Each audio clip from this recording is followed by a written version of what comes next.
నందిగామ నియోజకవర్గం వార్తల్లో ఎక్కువగా వినపడుతుంది. వినాయక చవితి సంబరాలు జరుగుతున్న ఆ పక్కనే మాంసాహారం సరఫరా చేసి ఏదో భోజనాలు ఏర్పాటు చేశారని. రాజకీయాల్లోకి ఎందుకు వచ్చామా ఇప్పుడు అలా అనిపించలేదు, కానీ రాజకీయాల్లో ఇంత మీనుగా ఆలోచిస్తారా? మీరిద్దరూ రాజకీయాల్లో ఉన్నందుకు నందిగామ నియోజకవర్గానికి ఏం చేశారు అంటే ఏం చెప్తారు? 30 పడకల ఆసుపత్రిని 50 పడకల ఆసుపత్రికి చేసిన ఘనత దేవినేని వెంకటరమణ గారు. లిక్కర్ మాఫియాకి సంబంధించి అలాగే ఇసుక మాఫియాకి సంబంధించి నడుస్తుందా అంత తీవ్రంగా? మీ హయాంలో మీరు చేయలేదా? ఇప్పుడు ఎమ్మెల్యేలు విచ్చలవిడిగా ఎంపీతో సహకారంతో ఇద్దరు కూడా ఈ బెల్ట్ షాప్ నేను నిర్వహిస్తున్నప్పుడు ఆ ఊర్లో మధ్యలో వాళ్ళని ఆ తెలుగుదేశం నాయకులు వేల వేసుకుంటున్నారు.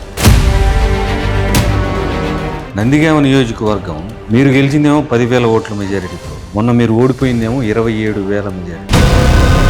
రావటం, ఎలక్షన్స్ ముందు 1 month ఉండటం, ఎలక్షన్ చేయడం, ఓడిపోవటం, తర్వాత వెళ్ళిపోవటం. 11 మందిని గెలిపించారు.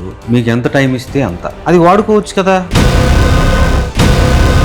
ఇప్పుడు డాక్టర్ గారు మంచివాళ్ళు, ఆ క్యాండిడేట్ మంచివాళ్ళు అంటే 100% డాక్టర్ గారు మంచివాళ్ళు అంటారు, కానీ ఓటు వేసేటప్పటికి ఇప్పుడు డిస్క్వాలిఫై చేస్తామని కూడా వాళ్ళ వైపు నుంచి వస్తుంది. మీకేం ఆందోళన లేదా?